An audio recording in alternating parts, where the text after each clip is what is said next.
کتاب المفردات جو ہے اس کے بغیر آپ ایک قدم بھی آگے نہیں چل سکتے. جڑی بوٹیوں کی جو کتاب ہے اس کے بغیر ایک قدم بھی آپ آگے نہیں رکھ سکتے. جڑی بوٹیوں کی کتاب سے کنسرن کریں گے تب آپ ماہر طبیب ہوں گے، تب آپ آگے بڑھ سکیں گے، تب آپ کسی کا علاج کر سکیں گے.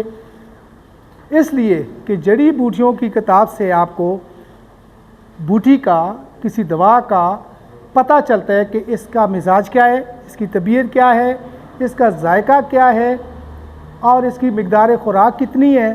ٹھیک ہو گیا. جڑی بوٹیوں کی اس کتاب کو دیکھنے کے لیے آپ نے ادھر دیکھنا ہے کہ یہ اس کی شناخت کیا ہے، پہچان کیا ہے بوٹی کی. کوئی بوٹی ہے، کوئی مادنی چیز ہے، کوئی حیوانی چیز ہے، صرف بوٹیاں ہی تو نہیں ہوتی اس میں.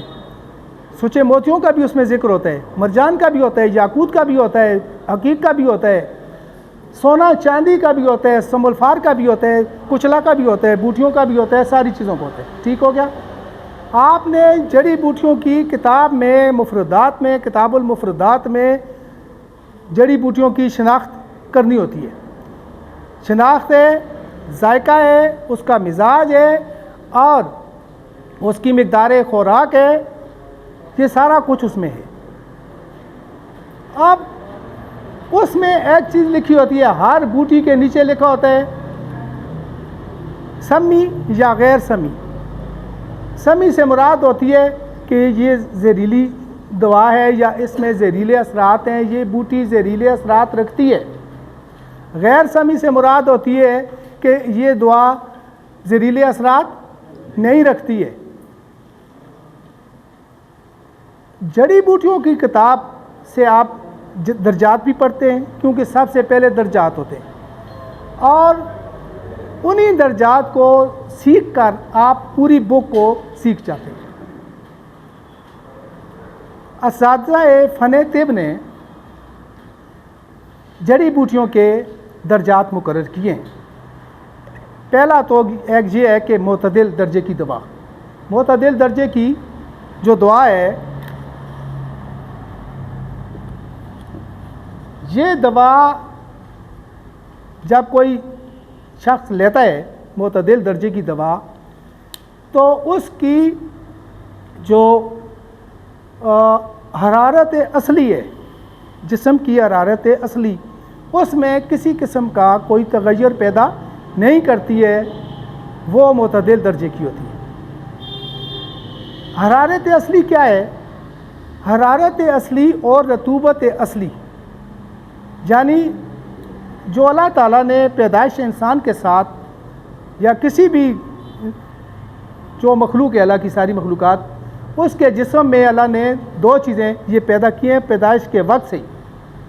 ایک ہے حرارت اصلی،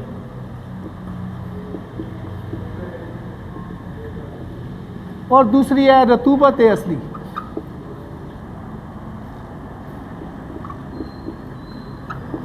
اس کو ہم کہتے ہیں حرارت غریزی،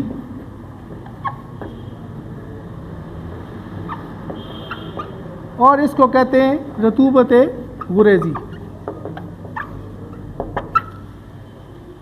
یہ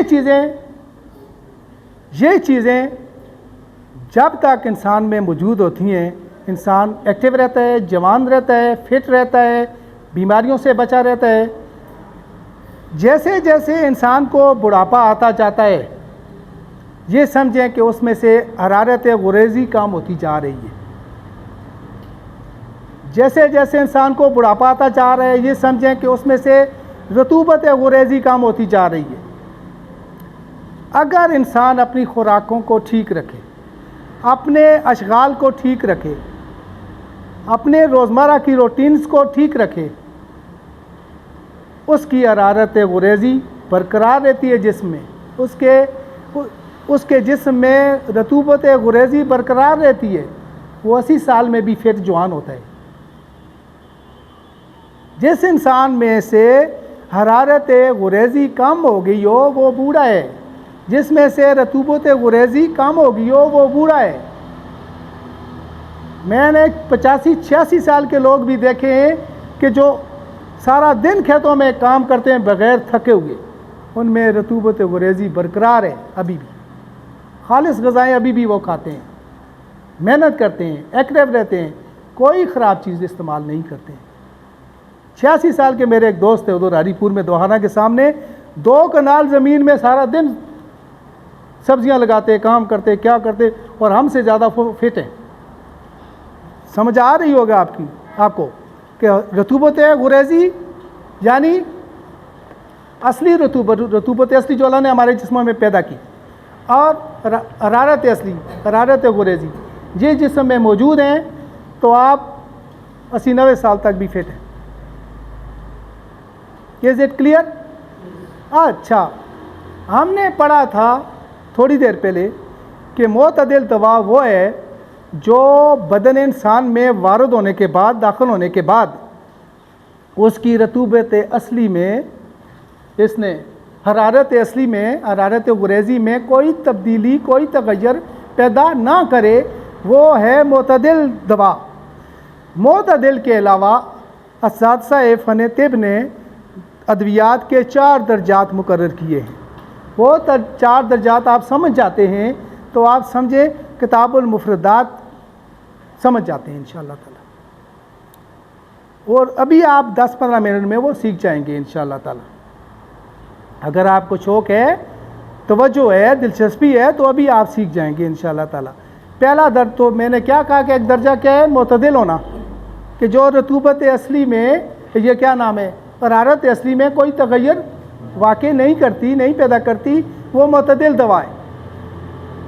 یعنی ہم نے کسی کو معتدل دوا دی ہے، اس کو اس کا فائدہ ہوا ہے، لیکن اس میں کسی قسم کی تبدیلی واقع نہیں کی، اس کی حرارت کو کم نہیں کیا ہے، اصلی حرارت کو کم نہیں کیا ہے، اصلی رطوبت کو بھی کم نہیں کیا ہے، تو وہ معتدل ہے۔ اس کے بعد 4 درجے سمجھاتا ہوں، 4 درجے ہیں اور پھر ان کے آگے 3 مرتبے ہیں۔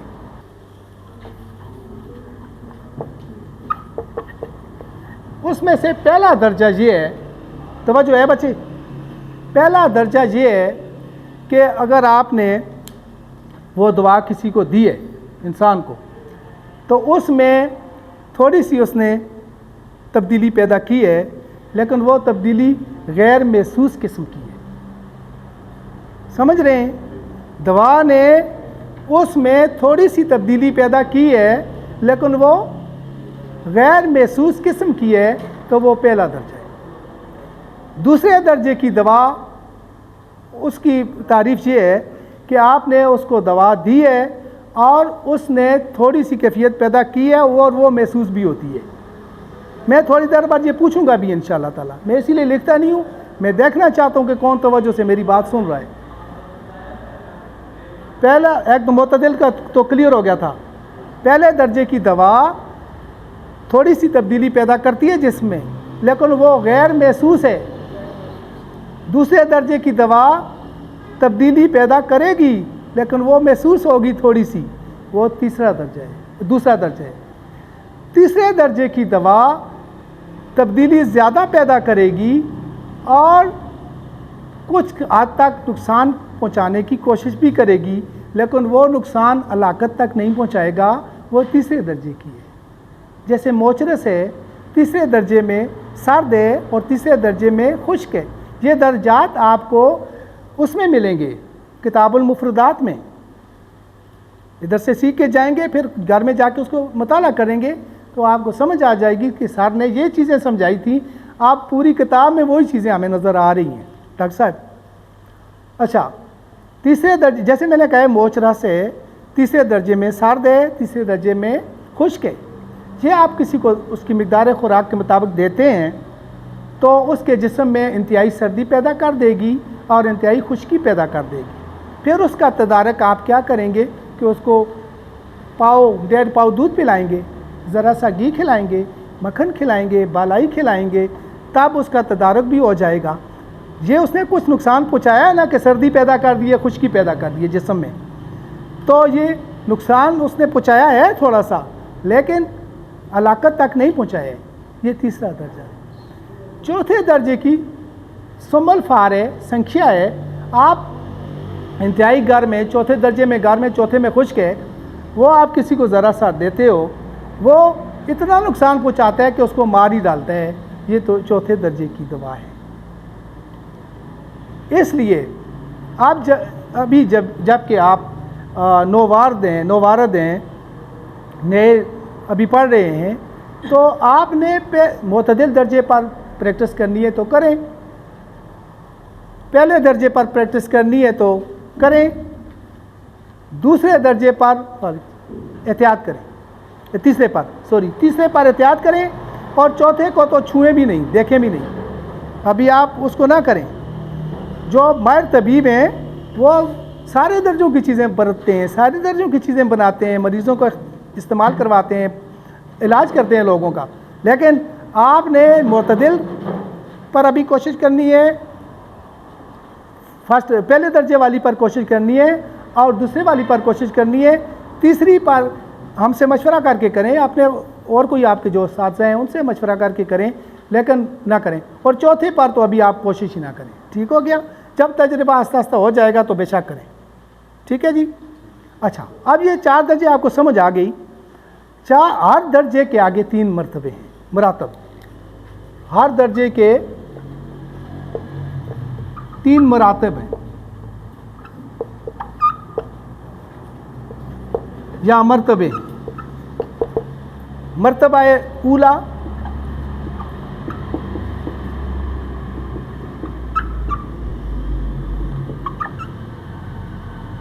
مرتبہ وسطی اور مرتبہ آخر۔ یاد رہے کہ ہر درجے کے آگے 3 مرتبے، پہلے درجے کے بھی 3 مرتبے ہیں، دوسرے درجے کے بھی 3 مرتبے ہیں، تیسرے کے بھی 3 مرتبے ہیں، چوتھے کے بھی 3 مرتبے ہیں۔ اب مرتبوں کو سمجھیں، ان میں آ کے بچوں کو، اسٹوڈنٹس کو ذرا کنفیوژن ہو جاتی ہے، لیکن میرا کام ہے کنفیوژن دور کرنا، اللہ تعالیٰ کی دی ہوئی توفیق سے جلد سمجھ جاتے ہیں آپ، کیونکہ اللہ تعالیٰ خود حکیم و دانا ہے، استاد کل ہے، بادشاہ حقیقی ہے، اور اللہ کے بعد آپ صلی اللہ علیہ وآلہ وسلم کا مقام و مرتبہ ہے۔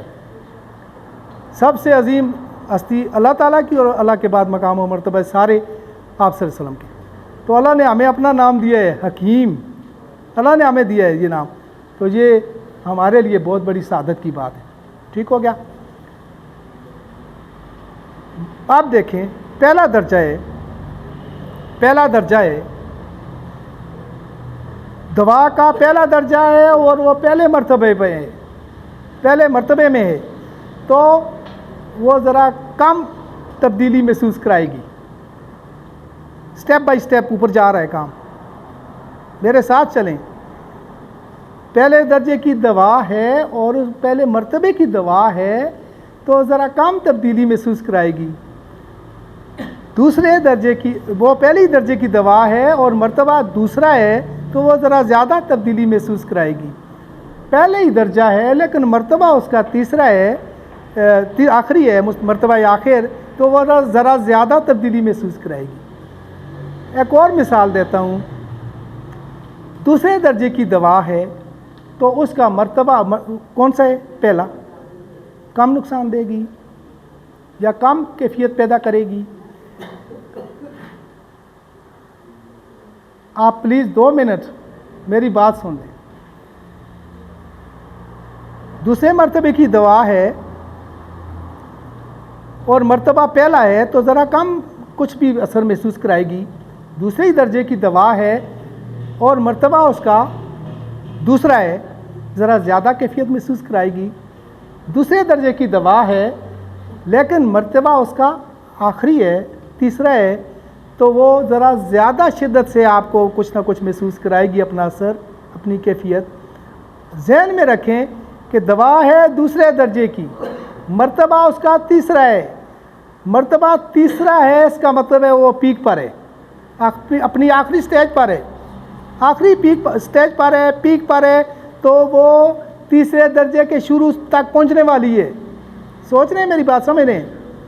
دوسرے درجے کی تیسرے پر ہے مرتبے میں، تو وہ تیسرے درجے کے شروع تک پہنچنے والی ہے، تو پھر وہ انتہائی خطرناک ہے۔ اس سے آگے تو پھر تیسرا اس کا درجہ شروع کسی اور دوا کو ہو جاتا ہے نا، تو کسی تیسرے درجے کے پہلے مرتبے تک یہ پہنچنے والی ہے۔ اس لیے مرتبوں کو بھی دیکھا کریں، کوئی دوا آپ نسخے میں شامل کر رہے ہیں، کچھ دوائیں دیکھیں کہ یہ ایک تو دیکھیں کہ یہ سمی ہے یا غیر سمی، سمی یا غیر سمی، یہ زہریلی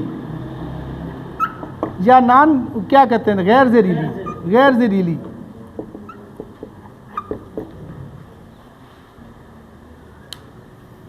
سمی دیکھیں سمی ہے یا غیر سمی ہے، زہریلی اثرات رکھتی ہے یا غیر زہریلی اثرات رکھتی ہے، پھر اپنے ٹیچر سے مشورہ کر لیں، سر میں یہ چیز بنا رہا ہوں ٹھیک ہے، یا اس کو کیسے کرنا ہے، کیونکہ سمی چیزوں کو ہم مدبر کرتے ہیں، کچلا کو مدبر کرتے ہیں، سملفار کو مدبر کرتے ہیں، اور پتہ نہیں کتنی چیزیں ہیں جن کو ہم مدبر کرتے ہیں، ان کے زہریلے اثرات کو کم کرتے ہیں، ان کی خشکی کو کم کرتے ہیں، دودھ میں پکاتے ہیں، کسی کو گھی میں پکاتے ہیں، کسی کو مکھن میں لگاتے ہیں، کیا کرتے ہیں۔ ٹھیک ہو گیا؟ پھر اس کے بعد اس کا مرتبہ دیکھیں کہ یہ پہلے کی ہے، دوسرے کی ہے، تیسرے کی ہے یا چوتھے کی ہے، اور پھر اس کا مرتبہ دیکھیں کہ پہلے مرتبے میں ہے، دوسرے میں ہے، تیسرے میں ہے۔ کلیئر ہو گیا؟ کوئی سوال ہے؟ کچلا مدبر بچے ہو گیا تو پھر وہ زہر نہیں ہے، پھر زہر نہیں ہے۔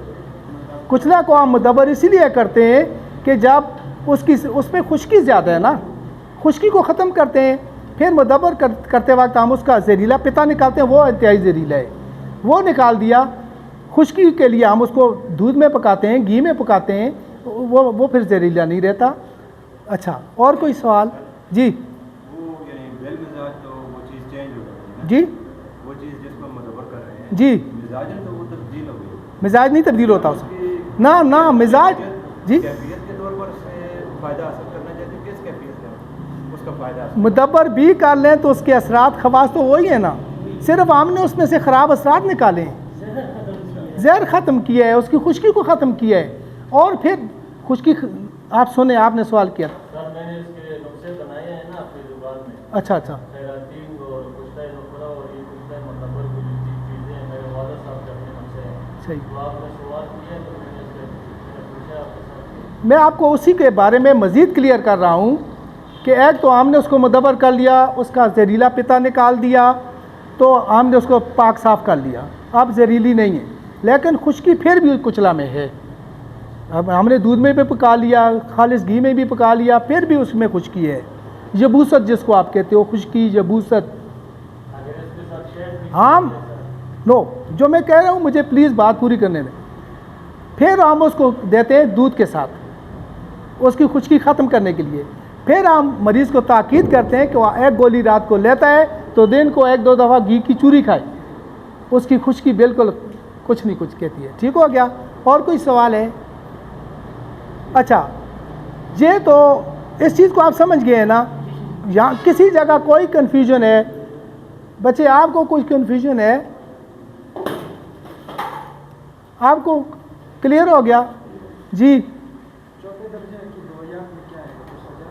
چوتھے درجے میں سب اکثر چیزیں زہریلی ہیں، اور اکثر کشتے بھی ہیں، سملفار بھی ہوگا، اور بہت ساری چیزیں ہیں جن کا یہاں پر ابھی نام وہ نہیں لے سکتے، تو زیادہ تر چوتھے درجے میں، بلکہ تیسرے درجے میں بھی زہریلی بھی ہیں اور چوتھے میں بھی زہریلی ہیں۔